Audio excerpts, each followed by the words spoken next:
நியாயாதிபதி புஸ்தகத்தில் யோசுவா புஸ்தகத்தில் 18ஆம் அதிகாரத்தில் நம்ம இன்றைக்கி தேவனுடைய வார்த்தையை பார்க்க போகிறோம். அதில் சொல்லப்பட்டிருக்கிற விஷயம் என்னன்னு சொன்னால், இஸ்ரவேல் ஜனங்க எகிப்திலிருந்து கானானுக்கு புறப்பட்டு வராங்க. 40 வருஷம் ஆயிடுச்சு, கானானுக்குள்ளே வந்துட்டாங்க. 2.5 கோத்திரம் யோர்தானுக்கு அப்புறத்தில் வெளியவே நின்ட்டாங்க. மீதி இருக்கிற கோத்திரம் உள்ளே வந்தாச்சு. அதில் லேவி கோத்திரத்துக்கு சுதந்திரம் கிடையாது. லேவி கோத்திரத்துக்கு ஆசாரிய பட்டம் மட்டும்தான் அவங்களுக்கு சுதந்திரம்.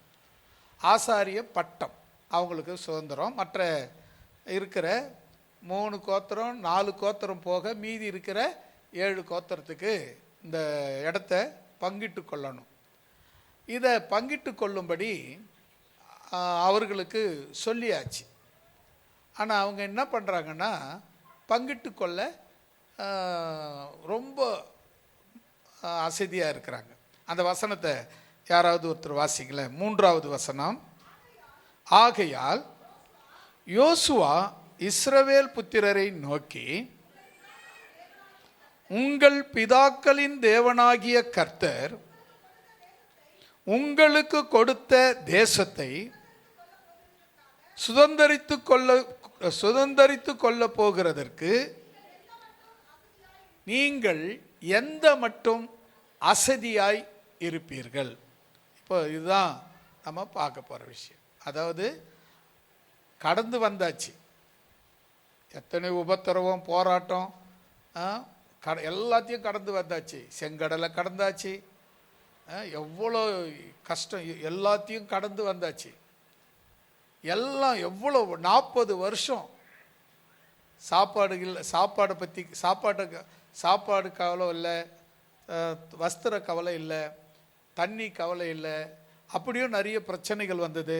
தண்ணிக்கு மக்கள் கேட்கும்போது மேரிபாவின் தண்ணீரை மதுரமாய் மாற்றி கொடுத்தாரு. இப்படி நிறைய அற்புதங்கள், வழிநெடுக அற்புதங்கள் தான். 40 வருஷமாக சாப்பாட்டுக்கு அவங்களுக்கு மண்ணா கிடைச்சிது. தண்ணி குடிக்கிறதுக்கு மலையிலிருந்து, கண்மலையிலிருந்து தண்ணி புறப்பட்டு வந்துச்சு. இப்படி 1-2 அதிசயங்கள் இல்லை, வழிநெடுக 40 வருஷமும் அதிசயங்கள் அதிசயங்கள் அதிசயங்கள். அவங்க வந்தது, அவங்கள வெளியே கொண்டு வந்ததுடைய நோக்கம் கானான் தேசத்துக்கு சுதந்திரித்து கொள்ளும்படியாக, கானான் தேசத்தை இவர்களுக்கு கொடுப்பதற்காக, இஸ்ரவேலுக்கு கொடுப்பதற்காக தேவன் அவர்களை எகிப்திலிருந்து கொண்டு வந்தார். எகிப்தில் 430 வருஷம் இருந்தாங்க. சில வருஷம் அடிமைகளாக இருந்தாங்க. அடிமைகளாகன்றத ரொம்பவும் கொடுமையான அடிமைகளாக இருந்தாங்க. அடிமைகளாக இருக்கும்போது செங்கல் அறுக்கிற தொழிலை அவங்களுக்கு கொடுத்தாங்க. அதில் என்ன விஷயம்னா, செங்கல் அறுக்கணும்னா செங்கல் அறுத்து சுட்டு கொடுக்கணும், சூளை போட்டு கல்லாக்கி தான் கொடுக்கணும். செங்கல் அறுத்து விடுறது மட்டும் இல்லை, அதுக்கு தேவையான, இப்போ செங்கல் அறுக்கணும்னா கட்டை தேவை, சவுக்கு மேலர் தேவை, இல்லை நிலக்கரி தேவை. இப்படி அதனுடைய எரி வைக்கிறதுக்கான, எரிவூட்டுவதற்கான சில தேவைகள் இருக்குது. அவங்க அந்த காலத்தில் வைக்கோல், அந்த இதுக்கு சவுக்க தழைக்கு பதிலாக வைக்கோல் போட்டிருக்காங்க. வைக்கோல் போடுறதுக்கு இவங்களுக்கு என்ன பண்ணுறாங்க, நாங்கள் எங்கள் கடவுளை ஆராதிக்கிறதுக்கு போகிறதுக்கு எங்களுக்கு டைம் கொடுக்கணும் அப்படின்னு கேட்டதுக்கு, நீங்கள் அசதியாக இருக்கிறதுனால கடவுளை கும்பிட போகிறீங்களா அப்படின்னு சொல்லி வைக்கோல் கொடுக்கறத நிறுத்தி வைக்கோல் நீங்களே தேடிக்குங்க அப்படின்னு கஷ்டப்படுத்தினாங்க. அதாவது அவங்க பட்ட கஷ்டத்துக்கு அளவே கிடையாது. அவங்க ஒவ்வொரு நாளும் கடைசி வருஷங்களிலே ஆண்டவரிடத்தில் முறையிட ஆரம்பித்தார்கள், கதற ஆரம்பித்தார்கள், ஜெபிக்க ஆரம்பித்தார்கள். ஆண்டவரே போதும், நாங்கள் வாழ்ந்தது போதும் என்று சொல்லுகிற அளவுக்கு அங்கே கஷ்டப்பட்டாங்க. அவ்வளோ கஷ்டங்கள் மத்தியில் தேவன் ஒரு ஆளை எழுப்பினார். அவர் பேர் தான் மோசே. மோசே எகிப்திலேயே பிறந்தவன், எகிப்திலேயே வளர்ந்தவன், 40 வருஷம் எகிப்திலேயே எகிப்தினுடைய கலாச்சாரங்களின்படி, எகிப்தினுடைய கல்வி, எகிப்தினுடைய இராணுவம், எகிப்தினுடைய எல்லாவற்றையும் எகிப்தின் முறைப்படி கற்றுக்கொண்டவன். எகிப்தினுடைய அரண்மனையில் ராஜாவாக வளர்க்கப்பட்டான். ஆனால் அவன் எகிப்தியன் அல்ல, அவன் ஒரு லேவி குடும்பத்தில் பிறந்தவன். இப்போ இவங்க பாருங்க, இவங்களை விடுவிக்கிறதுக்கு தேவன் மோசையை ஏற்படுத்தினார். மோசை என்ன பண்ணுறான்? சாக்கு போக்கு சொல்கிறான். ஆண்டவரே, நான்லாம் லாக்கிப்பட மாட்டேன், ஏன்னு சொன்னால் எனக்கு தொத்துவாகி மந்த நாவு அப்படின்னு சொல்கிறான். ஏன்னா நல்லா பேசக்கூடியவன் போகிறதுக்காக சாக்கு சொல்கிறான், நான் போக மாட்டேன்றதுக்கான சாக்கு சொல்கிறான். அப்போ ஆண்டவர் சொல்கிறாரு, சரி உனக்கு பதிலாக உன் அண்ணன் ஆரோன் பேசிட்டோம், நீ சொல்லு, அவன் என்ன சொல்லணுமோ சொல்லு, அவன் பேசிட்டோம் அப்படின்னு சொன்னார். அப்புறம் ஆரோன் அவனை சந்திக்கிறதுக்கு புறப்பட்டு வரான். இப்போ மோசே ஆரோனை சந்திக்க புறப்பட்டு போகிறான். 2 பேரையும் தேவன் சந்திக்க வைக்கிறாரு. அங்கேருந்து விடுதலையாக்குறாங்க. வழி நெடுக 40 வருஷம் கடந்து போகிறாங்க. ஃபஸ்ட்டு எடுத்த உடனேவே செங்கடல் வந்து பின்னால் வந்து எகிப்தின் இராணுவம் துரத்திக்கிட்டு வருது. முன்னாடி செங்கடல் பெரிய கடல் நிற்குது. இந்த பக்கம் அந்த பக்கம் போகிறதுக்கான வழியே கிடையாது. நீந்தி போகணுன்னாலும் முடியாது. எல்லாம் வயசானவங்க, குழந்தைங்க எல்லாரும் இருக்கிறாங்க. எல்லாரும் நீந்தி போக முடியுமானா முடியாது. கடலை நீந்தி போகிறதுங்கிறது பெரிய விஷயம். ஆகியனால செங்கடல் குறுக்க நின்றுது. ரொம்ப பயந்துட்டாங்க, ரொம்ப கஷ்டப்பட்டாங்க. ஆண்டவர், நாங்கள் இஸ்ரவேல் எல்லாரும் சொல்ல ஆரம்பித்தாங்க மோசையை பார்த்து, எகிப்தில் எங்களுக்கு கல்லறையில் சுருக்காடு புதைக்கிறதுக்கு இடம் இல்லைன்னா கடற்கரைக்கு கொண்டாந்த இந்த செங்கடலில் புதைக்கிறதுக்கு எங்களை கொண்டு வந்த அப்படின்னு மோசையை முறைக்க ஆரம்பித்தாங்க, திட்ட ஆரம்பித்தாங்க. அவன் மோசே ஆண்டவர் இடத்துல முறையிட ஆரம்பித்தான். இன்னும் ஆண்டவரே, இந்த ஜனங்கள்கிட்ட நான் போக மாட்டேன்னு சொன்னேனே, நீங்கள் அனுப்பி விட்டீங்களே, இவங்க கேட்குற கேள்வியெல்லாம் பார்க்குறீங்கல்ல அப்படின்னா. உடனே ஆண்டவர் சொன்னார், நீ ஏன்டா கவலைப்படுற, உன் கையில் இருக்கிற கோலை கடலில் நீட்டுறானாரு. அவன் கடலில் நீட்டினா செங்கடல் 2ஆக பிரிந்து வெட்டாந்தரையாக வழிவிட்டது.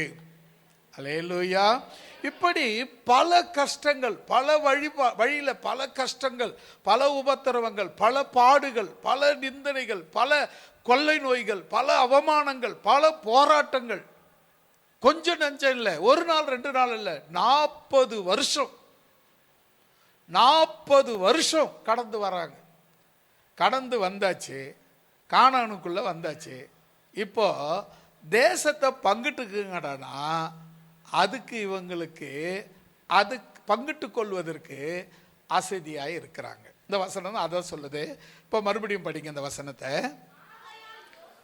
ஆகையால் யோசுவா இஸ்ரவேல் புத்திரரை நோக்கி, உங்கள் பிதாக்களின் தேவனாகிய கர்த்தர் உங்களுக்கு கொடுத்த தேசத்தை சுதந்தரித்து கொள்ள போகிறதற்கு எந்த மட்டும் அசதியாய் இருப்பீர்கள். எப்போ நீங்க கவனிங்க, உங்களுக்கு ஆல்ரெடி கொடுத்தாச்சு, உங்களுக்கு கானான் தேசத்தை கொடுத்தாச்சு, கானான் தேசத்தில் தான் இருக்கீங்க. அதை உங்க பங்கா எப்படி எடுத்து பங்கிட்டுக்குள்ள போறீங்க?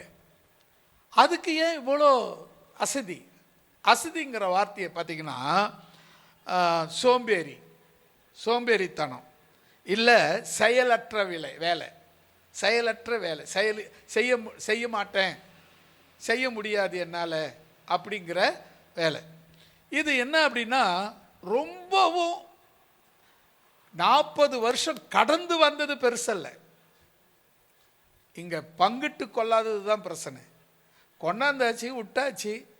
சொல்கிறாரு, நீங்கள் போய் உங்கள் எல்லைகளை, நீங்கள் இந்த பக்கம் நீங்கள் போங்க, இந்த பக்கம் நீங்கள் போங்க, உங்கள் எல்லைகளை மார்க் பண்ணி வரைஞ்சி எடுத்துகிட்டு வாங்க, அதை நான் உங்களுக்கு பங்கிட்டு கொடுக்குறேன்னு யோசுவா சொல்கிறான்.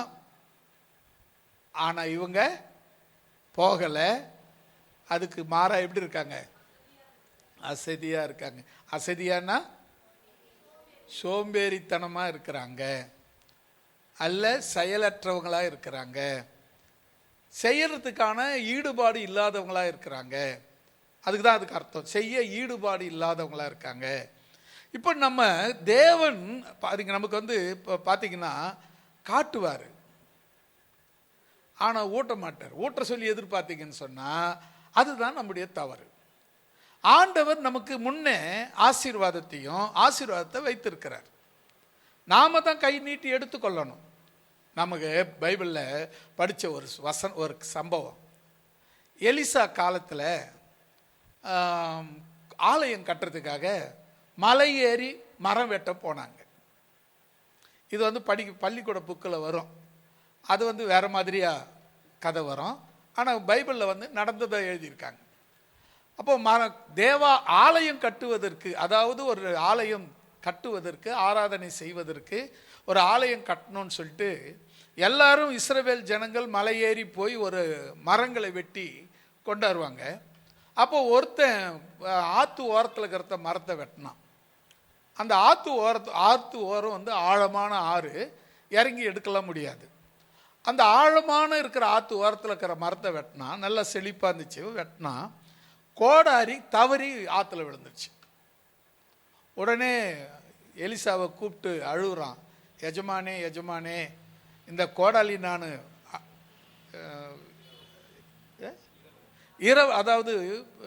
இரவல்னா என்ன சொல்கிறது, கடனாக வாங்கிட்டு வந்தேன். இப்போ அவங்க கொடுத்தவன் கேட்டானா நான் என்ன செய்யறது, நான் எப்படி இதை இறங்கி எடுக்க முடியும், இந்த ஆறு ஆழமானதாச்சே, தண்ணி வேகமாக போயிட்டுருக்கே, நான் அடிச்சிட்டு போயிடுவேனே அப்படின்னு சொல்லி அழ ஆரம்பித்தான். உடனே எலிசா என்ன பண்ணார், ஒரு குச்சி எடுத்து தண்ணிக்குள்ளே போட்டார். நல்லா கவனிங்க, ஒரு குச்சி எடுத்து தண்ணிக்குள்ளே போட்டார். ஒரு குச்சி, ஒரு கொம்புன்னு கூட வச்சுக்கோங்களேன், அதை எடுத்து தண்ணிக்குள்ளே போட்டார்.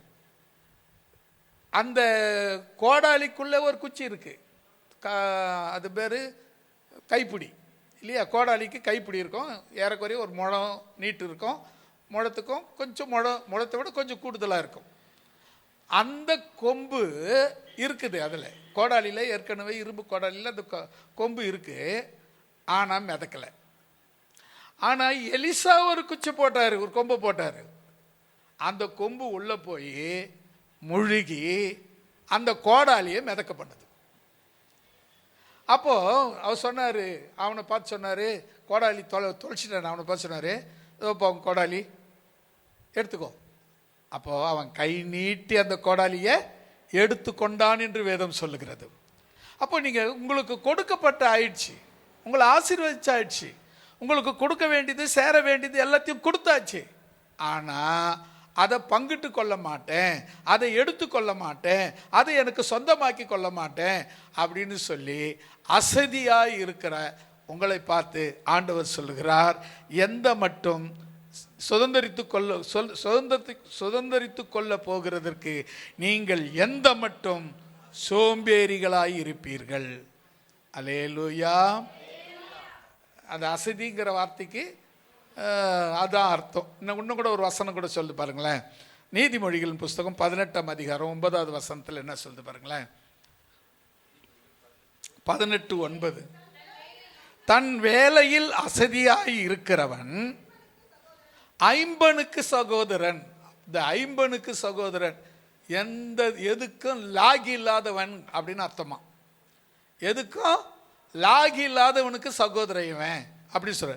தன் வேலையில் அசதியாய் இருக்கிறவன். உங்க வேலையில் நீங்க உங்க இன்னைக்கு எப்போவா இருந்தாலும், சில பேர் பார்த்தீங்கன்னா சாப்பிட்றதுக்கு சோம்பல் தனம், எழுந்து தட்டை கழுவி அதில் சாப்பாடு போட்டு அள்ளி வாயில் எடுத்து போய் வைக்கிறதுக்கு சோம்பல் தனம். எழுந்து சில நேரத்தில் படுத்துக்கின்னு இருப்பாங்க, புழுக்கமாக இருக்கும், வேர்த்து போவோம், எழுந்து சுவிட்சு பேன் போடுறதுக்கு பால் மண்ணு அப்படியே படுத்துக்கினே இருப்பாங்க. ஃபுன்னு ஊதிக்கின்னு கையை இப்படி விசிறிக்கின்னு படுத்துக்கின்னு இருப்பாங்க. ஆனால் எந்திரிச்சு போய் ஃபேன் போட்டுக்க மாட்டாங்க. கரண்ட் இல்லை, ஃபேன் இல்லை அப்படின்னு சொன்னால் நீ படுத்து இருக்கிறதுனா அது நியாயம். எல்லாம் இருக்குது, ஆனால் எழுந்து போய் அதை போடுறதுக்கு உனக்கு முடியல. காரணம் அசதி, சோம்பல், சோம்பேறித்தனம். அப்போ நீங்கள் கவனிக்க வேண்டிய விஷயம் என்ன தெரியுமா? நீங்கள் நல்லா பாருங்கள், உங்கள் வேலையில் நீங்கள் யாராக இருக்கக்கூடாது, சோம்பேறியாக இருக்கக்கூடாது. உங்கள் வேலையை நீங்கள் தாங்க செய்யணும். இப்போ அவர் பழமொழி சொல்லுவாங்க, அழுதாலும் புள்ள அவ தாங்க பெறணும். வேறு யாரும் பெற்றுக்க முடியாது. ஐயோ எனக்கு வலிக்குதுங்க, நான் எனக்கு பதிலாக எங்கள் அக்கா பெற்றுக்கிட்டோம், எனக்கு பதிலாக எங்கள் அம்மா பெற்றுக்கிட்டோம், எனக்கு பதிலாக என் தங்கச்சி பெற்றுக்கிட்டோம் அப்படின்னு சொல்ல முடியுமான்னா சொல்ல முடியாது. எப்படி சொல்ல முடியாதோ அதே போல தான் உன் வேலையை நீ மட்டும்தான் செய்யணும். அல்லேலூயா. உன் வேலையை நீ தான் செய்யணும். அப்படி செய்யாத அசதியாக இருக்கிறவங்க யாருன்னு சொன்னால் அழிம்பனுக்கு, அதாவது அழிவுள்ள மனுஷனுக்கு சகோதரனாய் இருக்கிறான். இன்னும் கூட ஒரு வசனம் சொல்லுது 19ஆம் அதிகாரத்தில் 15வது வசனம் பாருங்களேன். 19:15. சோம்பல், அதாவது சோம்பேறித்தனம், தூங்கி தூங்கி விழப்பண்ணும். அசதியா சோம்பேறியா இருக்கிறவன் பட்டினியா கிடப்பான். சாப்பாடு இருக்கு, அரிசி இருக்கு, வீட்டில் செய்து சாப்பிட மாட்டான். வீட்டில் எல்லாருக்கும் எழுந்து சமைச்சு சாப்பிட்றதுக்கு முடியாமல் படுத்துக்கிட்டு இருப்பாங்க. முடியாமன்னா உடம்பு முடியாமல் படுத்துருக்கிறது வேற, உடம்பு முடியாது எந்திரிச்சு போய் வேலை செய்யறது கஷ்டம் அப்படி படுத்துக்கிட்டு இல்லை, தன்னுடைய அசதியினால சோம்பல் தனத்தினால படுத்துக்கிட்டு அப்புறம் சமைச்சிக்கலாம், அப்புறம் சாப்பிட்டுக்கலாம், அப்புறம் பார்த்துக்கலாம், அப்புறம் போய்க்கலாம் அப்படின்னு சொல்லி நாம் இந்த அசதியை குறித்து நாம் இன்னைக்கு பார்க்க போகிறோம். இப்போ உதாரணத்துக்கு நீங்கள் ஊருக்கு போக போகிறீங்க, பஸ்ஸு 8 மணிக்கு. நீங்கள் ஊருக்கு போக போகிறீங்க, பஸ்ஸு 8 மணிக்கு. ஒரு 5 நிமிஷம் பொறுத்து போனால் என்ன அப்படின்னு போனீங்கன்னா பஸ்ஸு உங்களை இருந்து இட்டுட்டு போகுமா, உங்களை விட்டுட்டு போகுமா? ஏன் உங்களை விட்டு போச்சு? அசதி.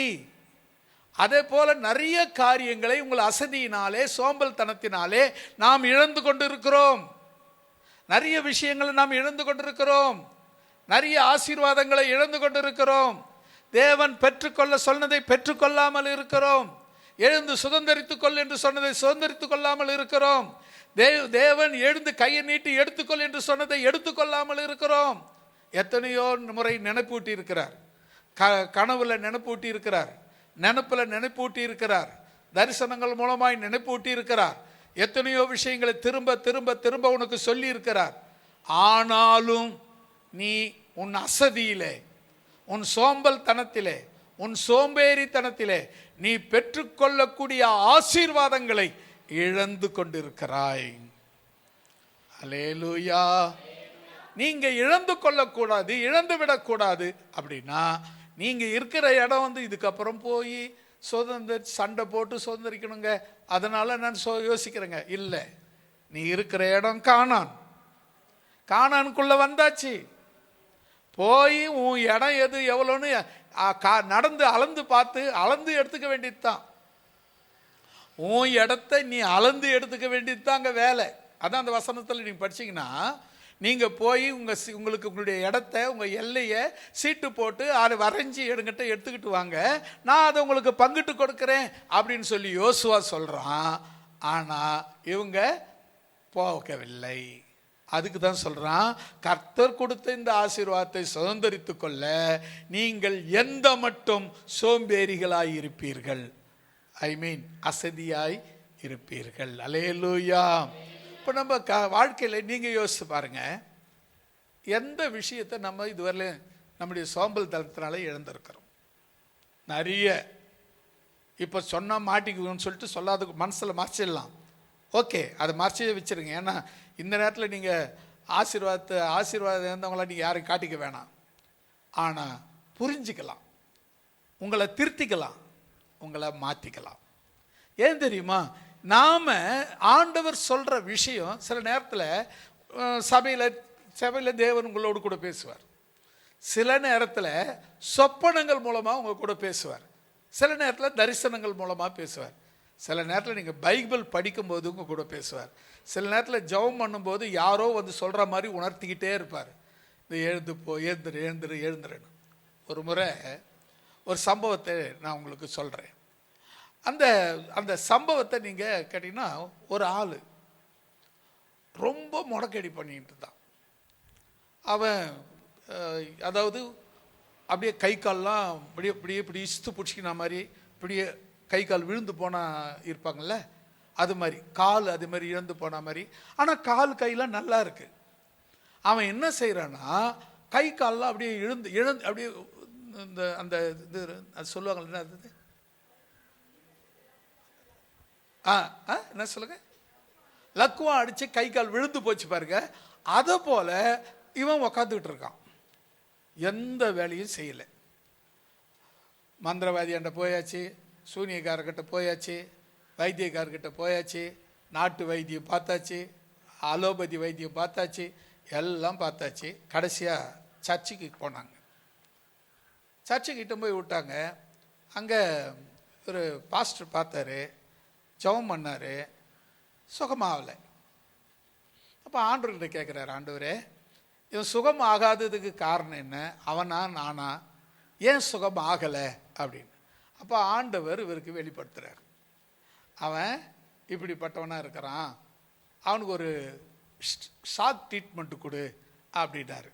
சரின்னு சொல்லிட்டு இவரும் என்ன பண்ணார், அவங்க வீட்டில் இருக்கிறவங்கட்டெல்லாம் சொன்னார், நீங்கள் இன்றைக்கி என் கூட உங்கள் பையனை அனுப்பி விடுங்க அப்படின்னு சொல்லி ஒரு நல்ல பயங்கர இருட்டான இடம், பக்கத்தில் சுடுகாடுலாம் தெரிகிற மாதிரி ஒரு இடம், அங்கே போய் அது ஒரு ஆத்தங்கரையில் போய் நைட்டில் ஜெபம் பண்ணலாம் அப்படின்னு சொல்லி நைட்டில் இட்டு போய் ஜெபம் பண்ணி நான் இவருக்கு இட்டு போய் ஜெபம் பண்ணிட்டுறேன் அப்படின்னு சொல்லி இது இட்டு போகிறாரு. நல்லா கவனிங்க, ஆத்தங்கரை மணலில் ஜெபம் பண்ணுறாங்க, பக்கத்தில் சுடுகாடு போனோம் எரியத்துலாம் தெரியுது, எல்லாம் வந்து அந்த அந்த செட்டப்லாம் நல்லா பார்த்துக்குங்க. இவர் நல்லா ஜெபம் பண்ணின்னு இருந்தார், இவர் உக்காந்துன்னுக்கிறார், கை கால் அப்படியே முடக்கி இறுக்கி பிடிச்சிட்டு உக்காந்துங்கிறார். கொஞ்ச நேரம் பொறுத்து பாஸ்டர் என்ன பண்ணார், நடுராத்திரி நல்ல ராத்திரி, பக்கத்தில் யாருமே கிடையாது, ஒரு எறும்பு கூட கிடையாது, அந்த பக்கமே ஒரு ஆள் நடமாட்டமே கிடையாது. இவர் என்ன பண்ணாரு, எந்திரிச்சு ஐயோயோடு கத்திக்கிட்டு ஓட ஆரம்பிச்சார். யாரு? பாஸ்டர். அவருக்கு பயம் இல்லை, ஆக்ஷன். கொஞ்ச நேரம் பார்த்து இவன் சுத்தி முத்தி பார்த்தான், இன்னவோ ஆயிடுச்சு, பாஸ்டரே பயந்து ஓடுறாரு அப்படின்னு சொல்லி இவனும் பின்னாடி ஏந்து ஓட ஆரம்பிச்சான். இப்போ இட்டு போய் வீட்டில் விட்டார். அப்போ சொன்னாங்க, எப்படி ஐயா சுகமாச்சு, ஆண்டவர் சுகத்தை கொடுத்துட்டாரு அப்படின்னு. அவருக்கு மட்டும்தான் தெரியும் எப்படி சுகமாச்சுன்னு. இன்னைக்கு நிறைய பேர் இப்படி தன்னுடைய கை கால்களை கூட அசைப்பதற்கு கூட முடியாமல் அவங்க என்ன பண்றாங்க, அசதியா சோம்பேறியா அப்படியே படுத்த படுக்கையா கிடக்கிறாங்க, எந்த வேலையும் செய்யறதுக்கு கிடையாது. பக்கத்தில் தண்ணி இருக்கு, எடுத்து குடிக்க மாட்டாங்க, எடுத்து தண்ணி எடுத்து கொடுக்கணுன்றாங்க, பக்கத்தில் கிடற அந்த குப்பையை எடுத்து எடையை போட மாட்டேங்கிறாங்க, அப்படியே குப்பையாக இருந்தாலும் அப்படியே உட்காந்துட்டு இருப்பாங்க. அதை பெருக்கிட்டு உக்காரணும், எங்கேருந்து எழுது பெருக்கிறது, ஐயோ அப்படின்றது. இதெல்லாம் என்ன காரணம்னு சொன்னால் அசதி அசதி அசதி சோம்பல் தனம். இதனால நீ என்ன பண்றனா, உனக்கு கிடைக்க வேண்டிய ஆசீர்வாதங்கள், நன்மைகள், கிருபைகள் எல்லாம் இழந்து கொண்டிருக்கிற. உனக்கு கிடைக்க வேண்டிய எத்தனையோ நன்மைகளை நீ இழந்திருக்கிற. இதனால 1 2 இல்லை, நீ அப்படியே யோசித்து பாரு. இப்போ இல்லைன்னா கூட, இப்போ உட்காந்து யோசிக்கிறதுக்கு நேரம் இல்லைன்னா கூட வீட்டுக்கு போங்க, ராத்திரிக்கு ஜெபம் பண்ணு, தனி ஜெபம் பண்ணுங்க, தனியாக ஒரு 5 நிமிஷம் 10 நிமிஷம் 1/4 மணி நேரம் ஜெபத்துக்கு நேரத்தை ஒதுக்குங்க. நான் என்னென்ன விஷயத்தில் அசதியாக இருந்து என்னென்ன நன்மைகளை இழந்து இருக்கிறேன் என்று பட்டியல் போடுங்க. அப்போ தெரியும் தேவன் கொடுத்ததை நீ இழந்ததையும். தேவன் கொடுக்கறதுக்கு தயாராக இருக்கிறாரு, ஆனால் நான் தான் வாங்கிறதுக்கு தயாராக இல்லை. நிறைய நேரத்தில் அதுக்கு காரணம் என்ன, அசதி. அசதி, உங்களுடைய அசதி மாறணும். ஐ மீன் அசதிங்கிற வார்த்தை சோம்பல் தனம், சோம்பேறித்தனம். அதுக்கு பார்த்தீங்கன்னா உலகத்தில் ஒரு மாநாடு நடந்துச்சான். எல்லாருக்கும் சொல்லியிருக்கிறேன். மாநாடு ஒன்று நடந்துச்சான். என்ன தெரியுமா, உலகத்திலேயே இருக்கிறதுலேயே பெரிய சோம்பேறி யாரு, சோம்பேறி இருக்கிறாங்க இல்லையா, அதில் பெரிய சோம்பேறி யாருன்னு கண்டுபிடிச்சி அவங்களுக்கு முதல் பரிசு கொடுக்கணும், 1 லட்சம் ரூபாய் பரிசு கொடுக்கணும் அப்படின்னு சொன்னாங்க. உடனே எல்லாரும் போனாங்க, கூட்டம் நிறைய கூட்டம், நான் தான் சோம்பேறி அப்படின்ட்டு போனாங்க.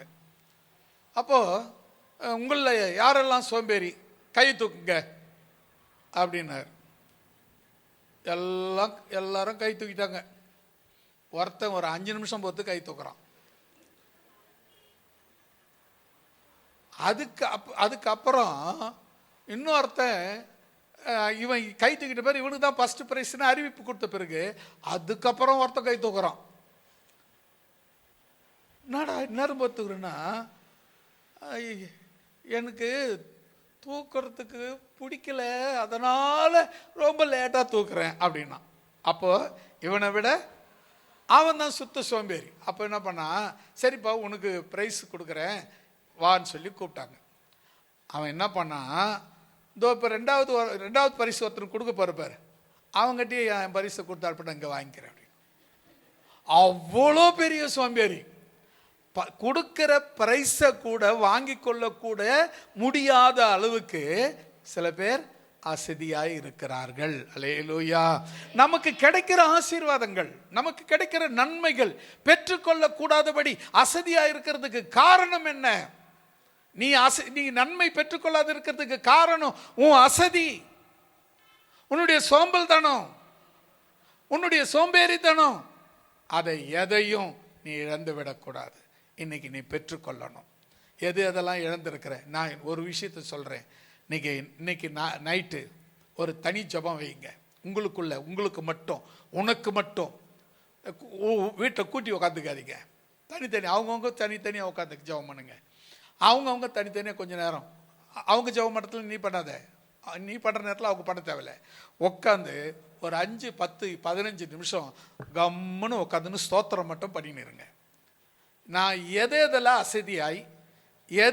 அசதியாய் இருந்து எந்தெந்த நன்மைகளை இழந்திருக்கிறேன் என்று மட்டும் கணக்கெடுத்து பாருங்க. உங்களுக்கு தெரியும் எவ்வளவு நன்மைகளை இழந்திருக்கிறீங்க. அப்படி ஒரு வேளை நீங்கள் இழந்திருக்கிற நன்மைகளை ஆண்டவர்கிட்ட கேளுங்க. அப்பா, என்னுடைய அசதினாலே, என் சோம்பல்தனத்தினாலே நான் இழந்துட்டேன், என்னை மன்னிச்சுக்குங்க. நான் இப்பொழுது உணர்வுள்ளவன் ஆகிறேன். என்னை திரும்ப நான் இழந்ததை தேடவும் ஆண்டவர் மனுஷகுமாரன் வந்தீரே, எனக்கு திரும்ப அதை தாரும் என்று சொல்லி கேளுங்க. நீங்க இழந்து போனதை தேவன் உங்களுக்கு கொடுக்க வல்லவராய் இருக்கிறார். அல்லேலூயா. எல்லாரும் சேர்ந்து சொல்லலாமா? இப்போ நாம எதெல்லாம் நாம அசதியா இருக்கிறோம் அப்படிங்கிற சில வசனங்களை நாம பார்க்க போறோம். 1, நாம எதெல்லாம் அசதியா இருக்கிறோம். நியாயாதிபதிகளின் புஸ்தகம் 18ஆம் அதிகாரம் 9வது வசனம். ஆமேன். வரல்ல சொல்லமா? இப்போ தேவன் நமக்கு முன்ன ஒரு தேசத்தை வச்சிருக்கார். அவர் அங்க அந்த வசனத்தை மறுபடியும் நீங்க படிக்கும்போது நானும் சேர்ந்து படிக்க அதற்கு அவர்கள் எழும்புங்கள், அவர்களுக்கு நமக்கு எதிரியாய் இருக்கிறவர்களுக்கு விரோதமாய் போவோம் வாருங்கள், அந்த தேசத்தை பார்த்தோம், அது மிகவும் நன்றாய் இருக்கிறது, நீங்கள் சும்மா இருப்பீர்களா? அந்த தேசத்தை சுதந்தரித்துக் கொள்ளும்படி புறப்பட்டு போகும்படி அசதியாய் சோம்பேறியாய் இராதீர்கள். அல்லேலூயா. நமக்கு கிடைக்கிற தேசம் அதை சுதந்தரித்துக் கொள்ள நாம அசதியாக இருக்கக்கூடாது, சோம்பேறியாக இருக்கக்கூடாது. தேசம்னா நாடு, அப்புறம் வீடு. உனக்கு கிடைச்ச அந்த இடம், உன் இடம், நீ இடம் வாங்கணும்னு ஆசைப்பட்டு ஜெபம் பண்ணியிருப்ப, ஆனால் ஆண்டவர் காட்டியிருப்பாரு, ஆனால் நீ போக மாட்டேன்.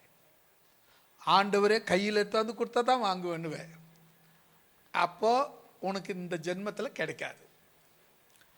ஆண்டவர் காட்டுவார், நீ போய் முட்டி போட்டு ஜெபம் பண்ணி சுதந்திரிச்சுக்கோ. அல்லேலூயா. நமக்கு எதிரடையாய் நமக்காக போரிடுகிற ஒருவர் உண்டு, அவர் தான் நம்முடைய ஆண்டவர். அவர் போரிட்டு உனக்கு கொடுக்கிறார். உனக்கு இந்த எடுத்துக்கோ, நீ சுதந்திரிச்சுக்கோ, இந்த ஊரை உன் சுதந்திரிச்சுக்கோ. இந்த இடத்தை நீ சுதந்திரிச்சுக்கோ, உன் நிலத்தை நீ சுதந்திரிச்சுக்கோ, உன் வீட்டு மெனையை நீ சுதந்திரிச்சுக்கோ, உன் வீட்டை நீ சுதந்திரிச்சுக்கோ என்று சொல்லி உனக்கு சொல்லி கொடுத்து விட்டார். நான் அப்புறமா போட்டா சில பேர் இருக்காங்க, உடனே போய் அதை கவனிங்க, நான் சொல்ற வார்த்தைய, உடனே போய் இந்த இடத்துல இந்த பொருள் இருக்குது எடுத்துக்கணும் வா. இப்போ சொல்றவர் என்ன சொல்றாரு, உடனே போய் இந்த இடத்துல இந்த பொருள் இருக்குது எடுத்துக்கிட்டு வா அப்படி சொல்றாரு. அந்த எதிர் இருக்கிற சொல்றாரு, நான் இன்னொரு அரை மணி நேரம் பொறுத்து போட்டோமா?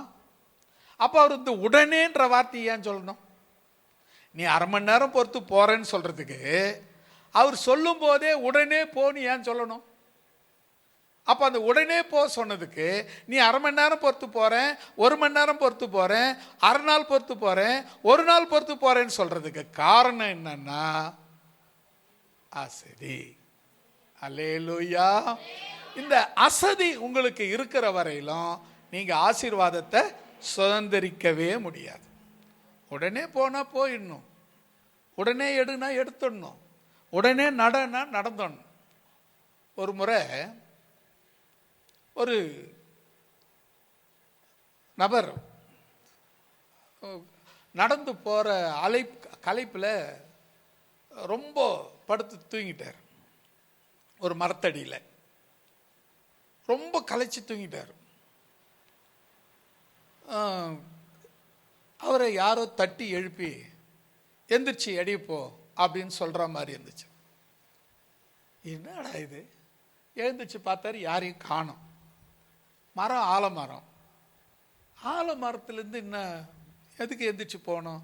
நல்ல நிழல் தானே, நல்லா தானே தூக்கம் வருது, நம்ம களைப்பு தீர இன்னும் கொஞ்சம் நேரம் படுத்துட்டு போகலாமே அப்படின்னு சொல்லிட்டு மறுபடியும் கொஞ்சம் நேரம் படுத்தார்.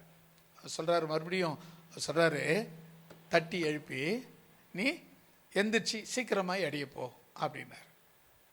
இதுக்கப்புறம் மரியாதை இல்லை, நம்ம உடனே மரியாதை கொடுக்கணும். ஏன்னா ரட்சிக்கப்பட்டவர் அவர், உடனே நம்ம இந்த வார்த்தைக்கு கீழ்ப்படியணும். ஒருவேளை நம்ம கூட கர்த்தர் தான் பேசுவார், வேறு யாரும் நம்மக்கிட்ட பேச மாட்டாங்க அப்படின்னு சொல்லிட்டு எந்திரிச்சு எடைய போனார். ஒரு இந்த மாதிரி கல் நேராக அவர் தலை வச்சிருந்த இடத்துல டொம்முன்னு விழுந்துச்சு. அந்த கல் எப்போ மேலே போச்சு, ஏன் மேலே போச்சு, எப்படி மேலே போச்சுன்னு தெரியாது. ஆனால் அது கொஞ்சம் கொஞ்சமாக அசங்கி கீழே விழுற நேரத்தில் அதுக்கு நேராக இவர் படுத்திருந்தார். அந்த கல் அவர் தலைமையில விழுந்திருந்தா மண்டை உடஞ்சிருக்கும், அவர் அங்கேயே செத்து இருப்பார். ஆண்டவர் சொன்னார், அசதி நேரத்தை வீணாக்காத, சீக்கிரமாக எழுந்துரு. அல்லேலூயா. இன்னைக்கு அவர் உயிரோடு இருக்கிறாருன்னு அதுக்கு காரணம் ஆண்டவர் வார்த்தைக்கு கீழ்ப்படிந்தது தான். ஆண்டவருடைய ஆசீர்வாதம் நமக்கு கொடுக்கப்பட்டிருக்கிறது. நான் சொல்கிறேன் ஒரு விஷயத்தை கவனிங்க. ஆண்டவர், நான் வந்த பிரகாரமாகவே இருக்கிறேங்க, நான் ரட்சிக்கப்பட்டபடி அப்படியே கிடக்கிறேங்க அப்படின்னா தப்பு உங்கள் மேலே தான். நான் ரட்சிக்கப்பட்டதுலேருந்து அப்படியே தான் இருக்கிறேன், அதே சாப்பாடு, அதே ட்ரெஸ்ஸு, அதே இடம், அதே இது, அதே தான் அப்படின்னு சொன்னீங்கன்னா தப்பு உங்ககிட்ட தான் இருக்குது. நீ அசதியாக இருக்கிற, நீ சோம்பேறியாக இருக்கிற என்று பொருள். ஆனால் கர்த்தர் உன்னை ஒரு ஒரு ஒரு ஒரு ஒரு நல்ல நிலைமையில் வச்சிருக்கிறாருன்னு வச்சுங்களேன். நீ சோம்பேறியா இல்லை, அவர் கொடுக்கும் போதெல்லாம் பெற்றுக்கொள்ள ஆயத்தமாக இருக்கிற. அல்லேலூயா. இதுதான் ரொம்ப முக்கியம். ஆண்டவர் வசனத்தை பாருங்க, அந்த தேசத்தை சுதந்தரித்து கொள்ளும்படி புறப்பட்டு போவோம், போக அசதியாய் இராதீங்கள். அசதியாய் இருந்தா நீங்கள் பெற நினைக்கிற எந்த விஷயத்தையும் பெற்றுக்கொள்ள முடியாது, பெற நினைக்கிற எந்த விஷயத்தையும் பெற்றுக்கொள்ள முடியாது. அப்போ அசதி என்ன பண்ணுன்னா தூங்கி விழ பண்ணும், சோம்பல்தனம் தூங்கி விழ பண்ணும். அசதி ஆசீர்வாதத்தை கெடுக்கும், அசதி எல்லா நன்மையும் கெடுக்கும். அப்போ நீங்கள் என்ன செய்யணும்னா அசதியாக இருக்கக்கூடாது. இப்போ எதில் அசதியாக இருக்கக்கூடாது? உங்களுக்கு கொடுக்கப்பட்ட தேசத்தை, உங்களுக்கு கொடுக்கப்பட்ட இடத்தை, உங்களுக்கு கொடுக்கப்பட்ட வீட்டை, உங்களுக்கு கொடுக்கப்பட்ட நிலத்தை, உங்களுக்கு கொடுக்கப்பட்ட நன்மையை சுதந்திரித்து கொள்ள அசதியாக இருக்கக்கூடாது.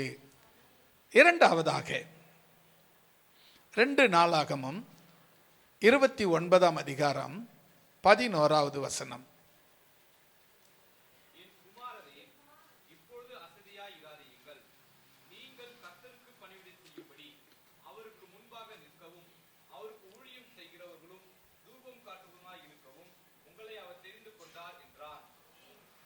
ஒரு அல்லேலூயா சொல்லமா? ரெண்டாவது, நீங்க அசதியா இருக்கக்கூடாது. எதில் அசதியா இருக்கக்கூடாது?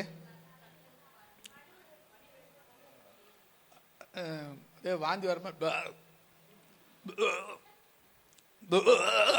அப்படின்ற மாதிரி இருக்குது. வசனம் கையில் இருக்கு, பைபிள் உங்க கையில் இருக்கு. அதில் இருக்கிறத சொல்றதுக்கு ஏன் அப்படி பயப்படணும்? அப்படின்னா நான் நீங்கள் உடனே தப்பாக சொல்லிட்டீங்கன்னா கத்தியை தந்து கைத்தை விட்டுருவா போகிறேன். தைரியமாக சொல்லுங்க. பணிவிடை செய்யவும், ஊழியம் செய்யவும், அவருக்கு முன்பாக நிற்கவும், தூபம் காட்டுகிறவர்களாய் இருக்கவும் அசதியாய் இருக்கக்கூடாது. ஜெபம் பண்ணுறதுக்கு அசதியாக இருக்கக்கூடாது. பைபிள் படிக்கிறதுக்கு அசதியாக இருக்கக்கூடாது. ஊழியம் செய்யறதுக்கு அசதியாக இருக்கக்கூடாது. இப்போ இந்த வசனத்தின்படி வாங்க. நீங்கள் கர்த்தருடைய பணிவிடையை செய்யும்படி. இப்போ முதல்ல பணிவிடைனா வேலை. எந்த வேலையாக இருந்தாலும். நிறைய பேருக்கு என்ன தெரியுமா, இப்போ பாஸ்டரா மட்டும்தான் வேலை செய்வேன், எனக்கு பாஸ்டரா தான், என்னை பாஸ்டரா நிற்க வைங்க அப்படின்னு. நான் சொல்லட்டுமா, இந்த இடத்துல ஒரு குச்சி எடுத்து நீங்கள் வெளியே போட்டிங்கனாலும் அதுவும் பணிவிடையே. அல்லேலூயா. நான் ரட்சிக்கப்பட்ட ஆரம்பத்தில் எடுத்ததுமே பாஸ்டரா வந்தேன்னா இல்லை. ஒரு வீடு வாடகை வீட்டில் தான் எங்கள் சர்ச்சு நடந்தது. எங்கள் பாஸ்டர் சென்னையிலேருந்து தான் வருவார். அவர் 9 மணிக்கு வருவார். அவர் 9 மணிக்கு மேலே தான் வருவார். அவர் சென்னையிலேருந்து வரணும். அப்போது நான் அந்த வீடு சாவி என்கிட்ட தான் இருக்கும். ஏன்னா யாராவது ஒருத்தர்கிட்ட இருக்கணும் இல்லையா. முன்னாடியாக வந்து அந்த வீட்டை திறந்து போய் நான் என்ன பண்ணுவேன், 7 மணிக்கு சர்ச்சுக்கு போயிடுவேன். 7 மணிக்கு சர்ச்சுக்கு போய் ஒற்றை குச்சி எடுத்து ஃபுல்லாக ஒற்றை அடித்து அந்த இடத்த பெருக்கிட்டு, அதுக்கப்புறம் எல்லாம் சுத்தமாக பெருக்கிட்டு பாய் போட்டுட்டு, அதுக்கப்புறம் வர்றவங்களுக்கு தண்ணி கொண்டாந்து வச்சுட்டு, பானையில் தண்ணி கொண்டாந்து வச்சுட்டு, அதுக்கப்புறம் முழங்கால் போட்டு ஜெபம் பண்ண ஆரம்பிப்பேன். அதுக்கப்புறம் பாஸ்டர் வருவார். இப்போ நான் எடுத்ததுமே பாஸ்டரா ஊழியம் செய்யல, பணிவிடை ஊழியம் செய்தேன். அல்லேலூயா. இப்போ நீங்கள் அவர் வேலையை, பணிவிடையை செய்யறதும் ஊழியம் தான். அவருக்காக நீங்கள் எந்த வேலை செய்தாலும் அது ஊழியத்தின் கணக்கில் தான் சேரும். அல்லேலூயா. இப்போ நீங்கள் பாருங்கள், நீங்கள் கர்த்தருடைய பணிவிடை செய்யும்படி அசதியாய் இராதே. அப்புறம் அவருக்கு முன்பாக நிற்கவும் அசதியாய் இராதே. 3வது, அவருக்கு ஊழியம் செய்யவும் அசதியாய் இராதே. 4வது, தூபம் காட்டவும். அதாவது தூபம் காட்டுறதுனா ஆராதனை, ஜபம், இதெல்லாம் தூபம். ஆராதனை செய்வதற்கு, ஜபம் பண்ணுறதுக்கு, தூபம் காட்டுறதுக்கு அசதியாய் இராதே. 4 காரியங்கள் சொல்லப்பட்டு. 1, பணிவிடை செய்ய அசதியாய் இராதே. 2, அவருக்கு முன்பாக நிற்கணும். ஒவ்வொரு நாளும் போய் நான் அடிக்கடி உங்களுக்கு சொல்கிற ஒரு கதை ஞாபகம் இருக்குன்னு நினைக்கிறேன். டேவிட் ஜிம் அப்படின்னு சொல்லி ஒருத்தர்.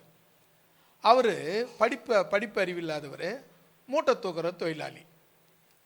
அவர் என்ன பண்ணுவார், சர்ச்சுள்ள போக மாட்டார். ஏன்னா அவருக்கு சம்பளம் கொடுக்குறவங்களாம் உள்ள சர்ச்சில் உட்காந்துருப்பாங்க. அவங்களுக்கு சமமாக, முதலாளிக்கு சமமாக நான் எப்படி உள்ளே போய் உட்கார்றது அப்படின்னு சொல்லிட்டு சர்ச்சு வாசலில், வரண்டாவில் வாசலில் முழங்கால் போட்டு அழுதுகிட்டே இருப்பாராம்.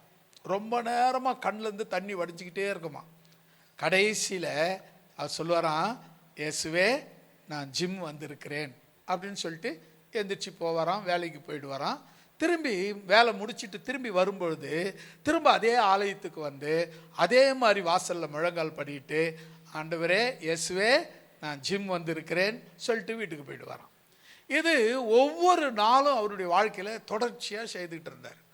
ஒரு நாள் வரல, சொல்லிட்டு போனார், திரும்பி வரவே இல்லை. என்னாச்சுன்னு தெரில, வரவே இல்லை.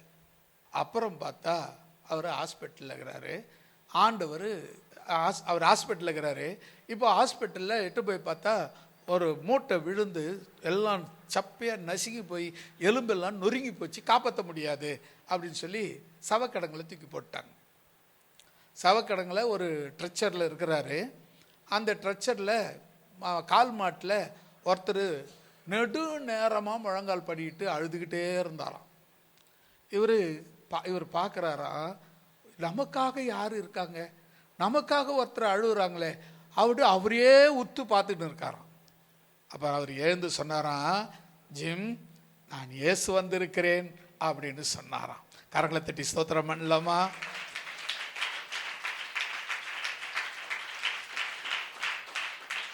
ஜிம் நான் இயேசு வந்திருக்கிறேன்னு சொன்னாராம். எல்லா எலும்புகளும் நரம்புகளும் உடல் முழுவதும் ஒரு சுகம், அற்புத சுகம் உண்டானதாம். என்ன காரணம் அப்படின்னு சொன்னா, ஆண்டவரை நாம தேடுறோம்னு சொன்னா ஆண்டவரும் நம்மளை தேடுறாரு. ஹல்லேலூயா. ஒவ்வொரு நாளும் ஆண்டவருக்கு முன்ன போய் நிற்கணும். ஆண்டவருக்கு முன்ன நிற்கணும். போய் நின்று ஆண்டவரே நான் வந்திருக்கிறேன்னு சொல்லிட்டு போகணும். வேலைக்கு போகிறோம், டைம் ஆயிடுச்சு, அவசரமாக போகணும். வேலைக்கு பஸ்ஸுக்கு போகணும், டைம் ஆயிடுச்சு, அவசரமாக போகணும். ஜெபம் பண்ணுறது கிடையாது. வேலைக்கு போகிறேன், ஜெபம் பண்ணுறது கிடையாது. பஸ்ஸு பிடிக்கணும், அவசரமாக போகணும், ஜெபம் பண்ணுறது கிடையாது. அவ்வளோ நேரம் என்ன பண்ணுந்த? 8 மணிக்கு பஸ்ஸுன்னு தெரியும். அவ்வளவு நேரம் என்ன பண்ணிக்கிற? காலையில் 6 மணிலேருந்து என்ன பண்ணிக்கிற? இப்போ என்னன்னா உங்கள்கிட்ட இருக்கிற அந்த அசதி, சோம்பல்தனம், போய பார்த்துக்கலாம் அப்படிங்கிற அசட்டுத்தனம், இதுதான் உன் ஆசீர்வாதத்துக்கு கேடு. இப்போ நீங்கள் நல்லா கவனிங்க. ஒவ்வொரு நாளும் ஆண்டவருக்கு பணிவிடை செய்யணும். 2வது, ஒவ்வொரு நாளும் ஆண்டவருக்கு முன்ன போய் நிற்கணும். 3வது, ஒவ்வொரு நாளும் ஆண்டவருக்கு ஊழியம் செய்யணும். 4வது, ஒவ்வொரு நாளும் ஆராதனை செய்யணும், தூபம் காட்டணும், ஆராதனை செய்யணும், அவருக்கு ஆராதனை செய்யணும். அந்த ஆராதனை ரொம்ப முக்கியமானது. நம்ம ஆராதனை பண்ணுறோமா? அது ரொம்ப முக்கியங்க.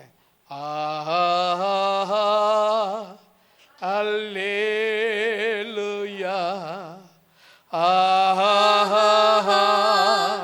அல்லேலூயா, அல்லேலூயா, அல்லேலூயா, அல்லேலூயா, அல்லேலூயா,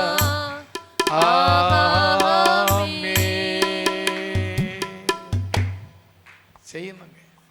எப்படி செய்யணும்னா, வீட்டில் நேரத்தை ஒதுக்கி அவரை கொஞ்ச நேரம் மனசார பாராட்டி ஆராதனை செய்ய வேண்டும், தூபம் காட்டணும். இப்போ 4 விஷயங்கள் நம்ம அசதியாக இருக்கக்கூடாது. பணிவிடை செய்ய அசதியாக இருக்கக்கூடாது, நிற்கிறதுக்கு அசதியாக இருக்கக்கூடாது, ஊழியம் செய்ய அசதியாக இருக்கக்கூடாது, ஆராதனை செய்ய அசதியாக இருக்கக்கூடாது. 3வது, சீக்கிரம் வாசிங்க, டைம் என்னாச்சு? 15 நிமிஷத்துக்கு முடிச்சிடலாம்.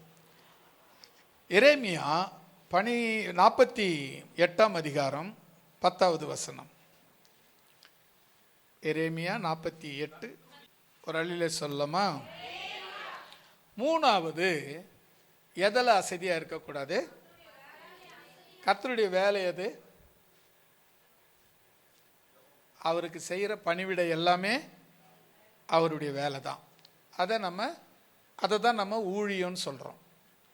அதை தான் நம்ம ஊழியம் சொல்கிறோம். ஒருத்தர் சுவிசேஷ ஊழியம் சொல்கிறாரு, அவர் பேர் என்ன? ஊழியக்காரர் தான்.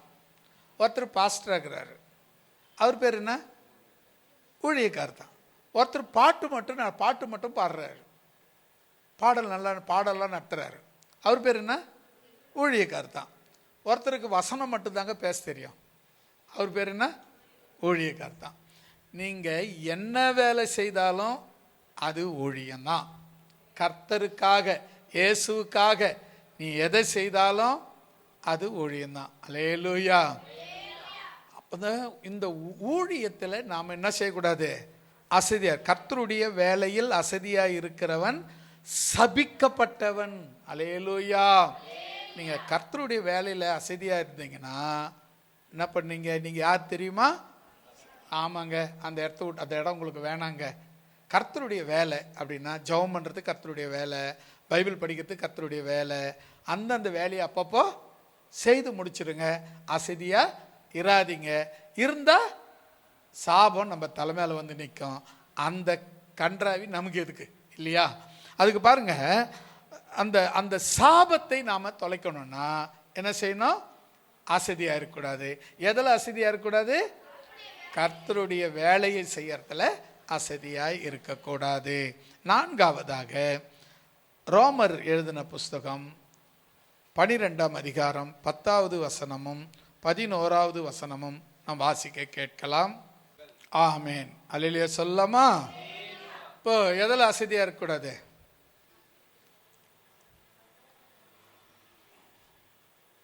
நான் சொல்லிடுவா? கனம் பண்ணுவதிலே ஒருவருக்கொருவர் முந்திக் கொள்ளுங்கள், அசதியாய் இராதுங்கள். கனம் பண்ணுறதுல ஒருத்தருக்கு ஒருத்தர் முந்திக் கொள்ளுங்க, அசதியாய் இராத இருங்கள். அசதியாய் இருக்காதீங்க. கனம் பண்ணுவதில் முந்திக் கொள்ளுங்க.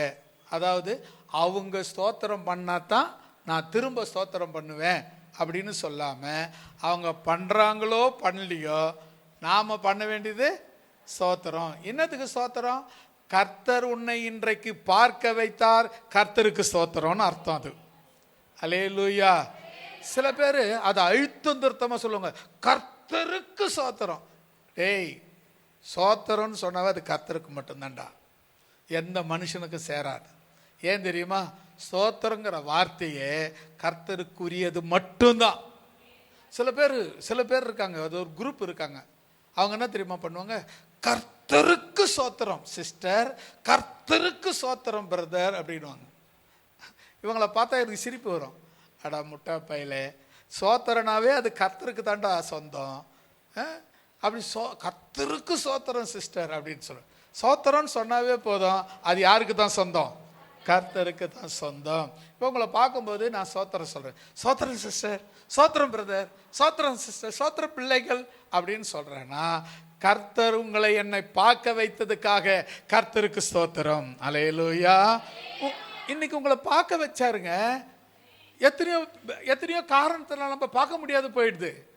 எத்தனையோ சந்தர்ப்பம் நம்ம ஒருத்தர் சந்திக்க முடியாமல் போகுது. எத்தனையோ காரணங்கள். நேற்று பார்த்து இன்னைக்கு பார்க்க முடியாது, நேற்று பார்த்தவங்க இன்னைக்கு இல்லை. அதுக்கு நிறைய காரணங்கள் இருக்கு. ஆனா இன்னைக்கு என்னை உங்களை பார்க்க வைத்தார், பார்க்க வைத்ததினால் கர்த்தருக்கு சோத்திரம். அது சோத்திரம்னு சொன்னா போதும். பாருங்க, என்ன பண்ணணும்னா கனம் பண்றதுக்கு முந்திக்கணும். அவங்க சோத்திரம் பண்ணட்டும், அப்புறமா பண்ணலாம். அவங்க பண்றாங்களா இல்லையா, கை தூக்குறாங்களா இல்லையா, ஒன்றும் பண்ணல, வாயை கூட திறக்கல, அப்போ நம்மளும் பார்க்காத மாதிரி போயிடலாம். இது எவ்வளவு நல்லதுன்னா இருக்கிறதுலயே மோசமான அயோக்கியத்தனம். ஏன் தெரியுமா? நீ சோத்திரம் சொன்னது யாருக்கு? கர்த்தருக்கு.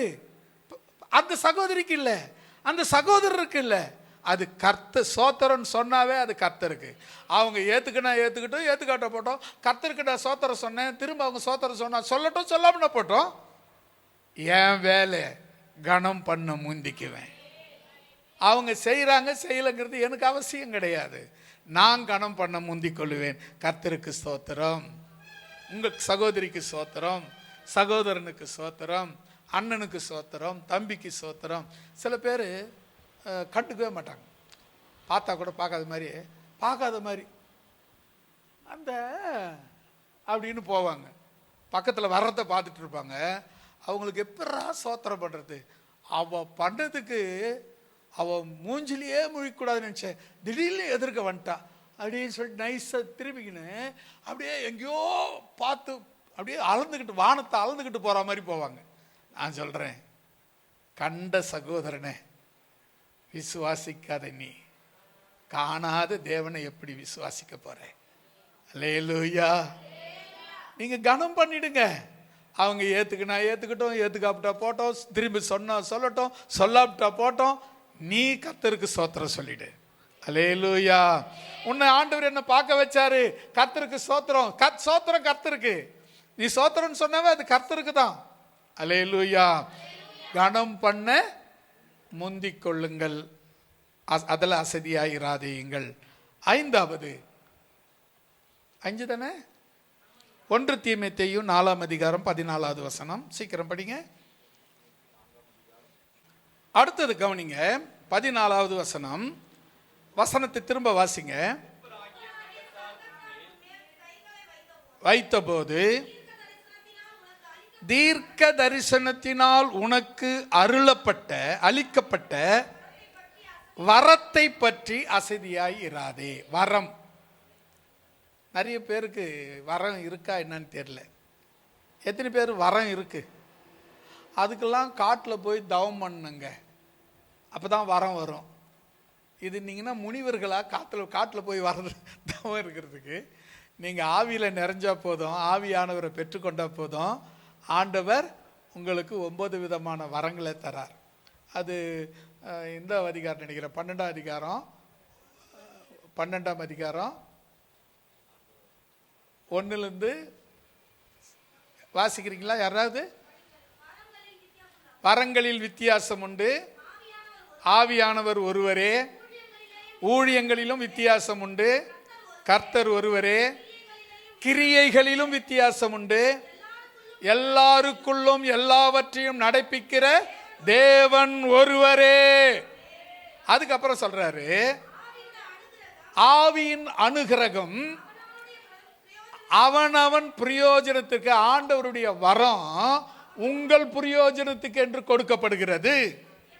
எப்படி எனில், அந்த பரிசுத்த ஆவியினாலே ஞானம் என்கிற வரம் கொடுக்கப்படுகிறது. வேறு ஒருவனுக்கு அந்த ஆவியினாலே அறிவு என்கிற வரம் கொடுக்கப்படுகிறது. வேறு ஒருவனுக்கு ஆவியினாலே விசுவாசம் என்னும் படிங்க விசுவாசம் என்னும் வரம் கொடுக்கப்படுகிறது. வேறு ஒருவனுக்கு அந்த பரிசுத்த ஆவியினாலேயே குணமாக்கும் வரங்கள். அல்லேலூயா. 4வது குணமாக்கும் வரங்களும் அப்படின்னு போட்டாச்சு. அது ஒரு சிலர் பார்த்தீங்கன்னா ஜுரம் வர்றவங்களுக்கு, தலைவலி வர்றவங்களுக்கு மட்டும் ஜெபம் பண்ணுவாங்க, பேய் பிடிச்சவங்களுக்கு ஜெபம் பண்ண மாட்டாங்க. அதில் பார்த்தீங்கன்னா ஜுரம் வந்தவங்களுக்கு மட்டும் ஜெபம் பண்ணுது சுகமாக்குற வரன்னு இல்லை, பேய் பிடிச்சவங்களை சுகமாக்குறது தனி வரம் இல்லை. சுகமாக்கும் வரன்னா எல்லாமே ஒன்று தான். 4வது வரம் எல்லாமே ஒரே வரம் தான். 5வது வரம் வேறு ஒருவனுக்கு அற்புதங்கள் செய்கிற வரம். அப்படி அடுத்தது, வேறு ஒருவனுக்கு தீர்க்க தரிசனம் சொல்லுகிற வரம். வேறு ஒருவனுக்கு ஆவிகளை பகுத்தறிகிற வரம். வேறு ஒருவனுக்கு பற்பல பாஷைகளை பேசுகிற வரம். வேறு ஒருவனுக்கு வியாக்கியானம் பண்ணுகிற வரம். 9 விதமான வரம் உங்க ஒவ்வொருத்தருக்கும் கொடுக்கப்பட்டிருக்கு. அதில் எந்த வரம் நீங்க பெற்றிருக்கிறீங்கன்னு பாருங்க. பெறலன்னு சொன்னா மரியாதையா பெற்றுக்கொள்ளுங்க. அதை விட தன்மையா சொல்ல முடியாது இல்லை? அப்படிதானே சொல்றீங்க? நல்லது. ஏன்னா வரம் இல்லாம வாழறது நாம வஸ்திரம் இல்லாம இருக்கிறதுக்கு சமம். வரங்கள் தேவன் என்னுடைய பிரயோஜனத்துக்கு கொடுத்திருக்கிறார், உங்களுடைய பிரயோஜனத்துக்கு கொடுத்திருக்கிறார், உங்களுடைய பிரயோஜனத்துக்கு கொடுத்திருக்கிறார். அது இல்லாம நீ என்ன கிறிஸ்தவன், என்ன விசுவாசி, என்ன தேவனுடைய பிள்ளை இல்லையா? ஆகினால வரங்களை பெற்றுக்கொள்ள அசதியாய் இராதே. 6வது எபிரேயர் 6ஆம் அதிகாரம் 11வது வசனம்.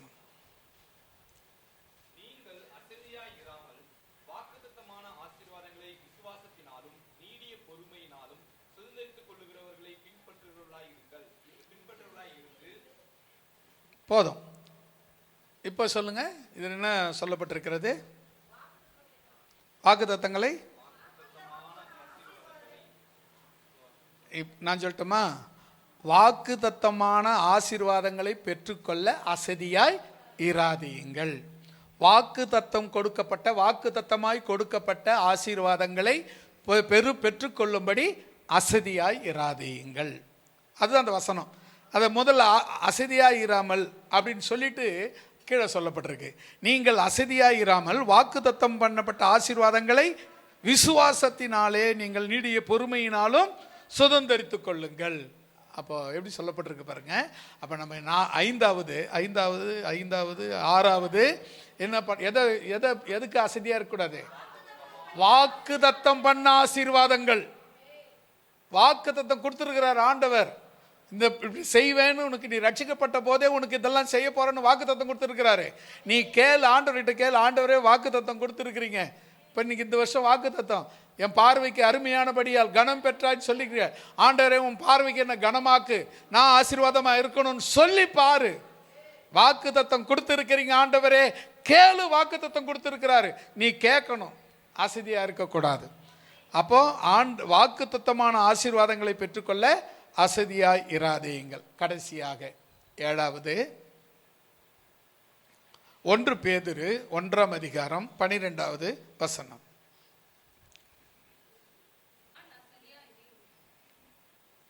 ஒரு அழிலே சொல்லலாமா? புரிஞ்சிட்டீங்களா? புரிஞ்சிட்டீங்களா? பைபிளை கையில் வச்சுக்கிறீங்க. Very good. அவ்வளோதான். சத்தியத்தை உறுதிப்படுத்த உங்களுக்கு இவைகளை எப்பொழுதும் நினைப்பூட்ட. அதாவது என்னன்னா, உங்கள் பக்கத்தில் ஒருத்தர் இருக்காரு, உங்கள் பக்கத்தில் ஒருத்தர் இருக்காங்கல்ல, இருக்காங்களா? திரும்பி பாருங்க, திரும்பி பாருங்களேன். பின்ன அதனால குறைஞ்சிட போகுது. பார்த்தீங்களா? யாருன்னா இருக்காங்களா?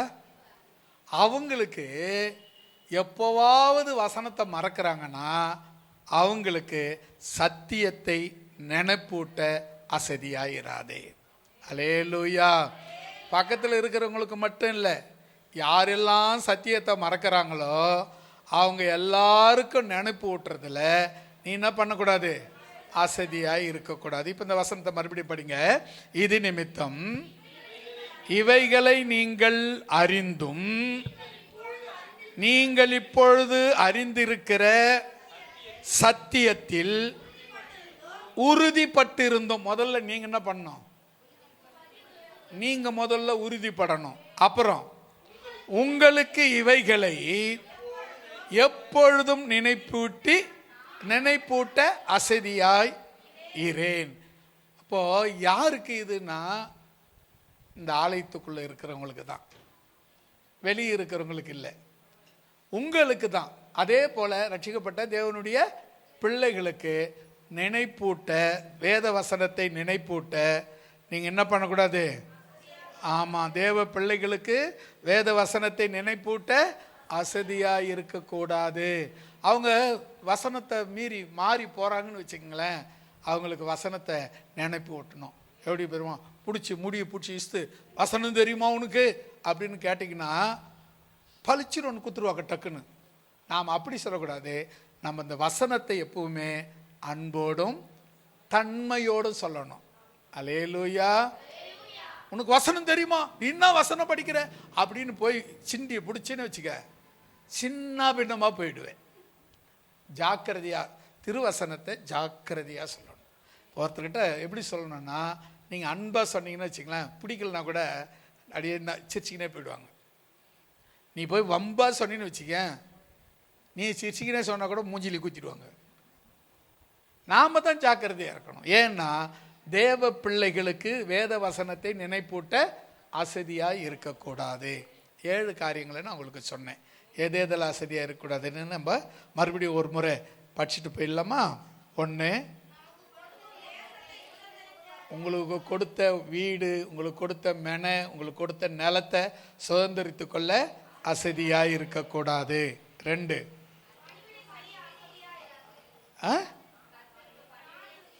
அதில் 4 விஷயம் சொல்லுது. கடைசியாக சொன்ன ஆராதனை எடுத்துக்கலாம். ஆராதனை செய்ய அசதியாய் இராதே. 3வது வேலை, வேலை சொன்னால் ஊழியம், ஊழியம் செய்ய அசதியாய் இராதே. 4 ஒருவருக்கொருவர் கனம் பண்ண அசதியாய் இராதே. 5 என்னங்க,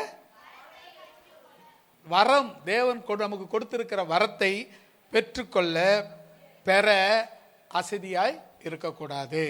ஏன்னா எல்லாருக்கும் வரம், எல்லாருக்கும் ஈக்குவலாக கொடுத்துருக்கிறார் ஆண்டவர். ஆனால் உனக்கு கொடுத்தது எனக்கு கொடுத்துருக்க மாட்டார், எனக்கு கொடுத்தது உனக்கு கொடுத்துருக்க மாட்டார். அது ரொம்ப முக்கியமானது. சில பேர் சொல்லுவாங்க, பாஸ்டருக்கு என்ன இருக்குதோ அத்தனையும் எனக்கு இருக்குது. நிறைய பேர் சொல்லுவாங்க. அது அங்கே இடத்துல தப்பு பண்ணுறாங்கன்னு அர்த்தம், அவங்க போலியாக இருக்கிறாங்கன்னு அர்த்தம். நான் சொல்லட்டுமா, ஆண்டவர் ஒவ்வொருவருக்கு ஒவ்வொரு வரத்தை கொடுக்குறார். அந்த வசனத்தின்படி பார்த்தீங்க, வேறு ஒருவனுக்கு, வேறு ஒருவனுக்கு, வேறு ஒருவனுக்கு, எல்லாருக்கும் இந்த ஒரே வார்த்தை கொடுத்தார். இப்போ பாஸ்டர் நான் அந்த 9 வரமும் என்கிட்ட கொடுத்துக்கிறாரு. நான் என்ன சொல்லிங்கிறேன்? இப்போ சத்தமாக சொல்லுங்க, போய் சொல்லிங்கிறேன்னு அர்த்தம். ஏன் தெரியுமா? ஒவ்வொருவருக்கும் ஒவ்வொரு வரத்தை தேவன் கொடுத்துருக்கிறார். சில நேரங்களில் பாஸ்டருங்களுக்கு 9 வரமும் டச் பட்டு போவோம், நிரந்தரமாக இருக்காது. பேசும்போது சில நேரத்தில் தீர்க்க தரிசனம் சொல்லியிருப்பேன். அது எனக்கு தீர்க்க தரிசனம் வர எனக்கு இல்லை, வந்து போகும், அவ்வளோதான்.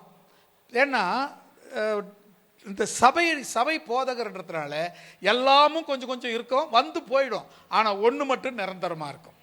அல்லேலூயா. எனக்கு கர்த்தர் கொடுத்துருக்கிற ஒரே வரம் சுகமாக்கும் வரங்கள் தான். மற்றபடி எந்த வரமும் என்கிட்ட கிடையாது. சில நேரத்தில் வரும், சில நேரத்தில் போகும், சில நேரத்தில் செய்வோம், சில நேரத்தில் நடக்கும், சில நேரத்தில் நடக்காது. அது ஆனால் சுகமாக்குற வரம் எப்பேற்பட்டவங்களும் கர்த்தர் சுகத்தை கொடுத்துருக்கிறார். அல்லேலூயா. சுகமாக்க வரங்கள். அப்போ என்ன பண்ண, தேவனுடைய வரத்தை பெற்றுக்கொள்ள அசதியாயிராதே. அடுத்தது 6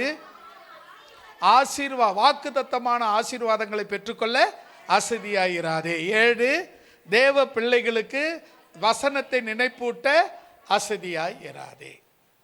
ஓகேவா? இப்போ நீங்க அசதியாய் இருப்பீங்களா? அதாவது அசதியாய்னா சோம்பேறியாய் இருப்பீங்களா? இருக்க கூடாது. அல்லேலூயா. எல்லாரும் ஜெபம் பண்ணலாமா? உன்னதமானவரின் உயர் மறைவில் இருக்கிறவர், சர்வ வல்லவரின் நிழலில் தங்குவார், இது பரமசிலாக்கியமே. சர்வ வல்லவரின் நிழலில் தங்குவார், இது பரமசிலாக்கியமே. அவர் செட்கையின்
தட்டி கர்த்தரை நாம் ஸ்தோத்திரம் பண்ணலாமா? Oh thank you thank you thank you thank you thank you. பரலோக பிதாவே, நீங்க கொடுத்த எதையும் நாங்கள் பெற்றுக்கொள்ள அசதியாய் இராதவர்களாக, ஒவ்வொன்றையும் சுதந்தரித்துக் கொள்ள பெற்றுக்கொள்ள தகுதியுள்ளவர்களாக, பலமுள்ளவர்களாக, பாக்கியமுள்ளவர்களாக, கிருபை உள்ளவர்களாக எங்களை ஆசீர்வதியும் ஆண்டவர். எங்களுக்குள்ள இருக்கிற அந்த அசதி, எங்களுக்குள்ள இருக்கிற அந்த அசட்டுத்தன்மை, எங்களுக்குள்ள இருக்கிற அந்த சோம்பேறித்தனம், எங்களுக்குள்ள இருக்கிற அந்த சோம்பல் எங்களை விட்டு நீங்குவதாக. உம்முடைய பரிசுத்த நாமம் மகிமைப்படட்டும். உம்முடைய உன்னதமான மகிமை நாமம் மகிமைப்படட்டும். உம்முடைய அற்புத அதிசயம் இப்பொழுது நடக்கட்டும் இயேசுவின் நாமத்தினாலே. எங்களுக்குள்ள இருக்கிற அசதி நீங்கட்டும், எங்களுக்குள்ள இருக்கிற அசதி நீங்கட்டும், எங்களுக்குள்ள இருக்கிற சோர்வு நீங்கட்டும், எங்களுக்குள்ள இருக்கிற பலவீனம் நீங்கட்டும், எங்களுக்குள்ள இருக்கிற தவறுதல் நீங்கட்டும், எங்களுக்குள்ள இருக்கிற அறியாமை நீங்கட்டும். ஒரு விசை இறங்கும் ஆண்டவரே, எங்கள் மேல் கிருபையாயிரும், எங்கள் மேல் கிருபையாயிரும், எங்கள் மேல் கிருபையாயிரும். உம்முடைய ஆவியின் வல்லமையால் நிரப்பும், அக்கினி அபிஷேகத்தால் நிரப்பும், உம்முடைய மகிமையான வரத்தால் நிரப்பும். உமக்கு அசதியாய் இராதபடி ஒவ்வொரு நாளும் உம்முடைய வேளையிலே நாங்கள் ஆர்வம் உள்ளவர்களாக, பலமுள்ளவர்களாக எங்களை எடுத்து நிறுத்தும் ஆண்டவரே. தீபாலமந்தர சக்கரதரனா, தீபாலமந்தரபோ சக்கரபலதிரனா, இதரபலிபனமோ சக்கரபலிபரமனமா. Thank you Jesus. Thank you Lord. Thank you Jesus. இயேசுவின் நாமத்தில் பிதாவே, ஆமென் ஆமென். இந்த அருமையான வேளையிலே கர்த்தருடைய கரம் நம் மத்தியிலே இறங்கி ஆளுகை செய்ததுக்காக நாம் கரங்களை தட்டி கர்த்தர் நாமத்தை ஸ்தோத்திரிப்போம். பிதாவாகிய தேவனை நாம் ஸ்தோத்திரம் பண்ணுவோம். கர்த்தராகிய இயேசு கிறிஸ்துவை நாம் ஸ்தோத்திரம் பண்ணுவோம். பரிசுத்த ஆவியாகிய தேற்றரவாளனை நாம் ஸ்தோத்திரம் பண்ணுவோம். எல்லாரும் சேர்ந்து சொல்லலாம். ஆத்மாவே கர்த்தரை ஸ்தோத்திரி,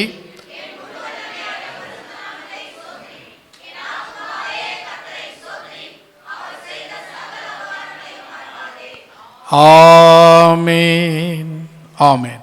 நம்முடைய கர்த்தராகிய இயேசு கிறிஸ்துனுடைய கிருபையும் பிதாவாகிய தேவனுடைய அன்பும் பரிசுத்தருடைய அந்யுன்ய ஐக்கியமும் சிநேகமும் நம்மோடும் சகல பரிசுத்தவான்களோடும் அவர் வருகை வரை இருந்து காத்தருள்வதாக.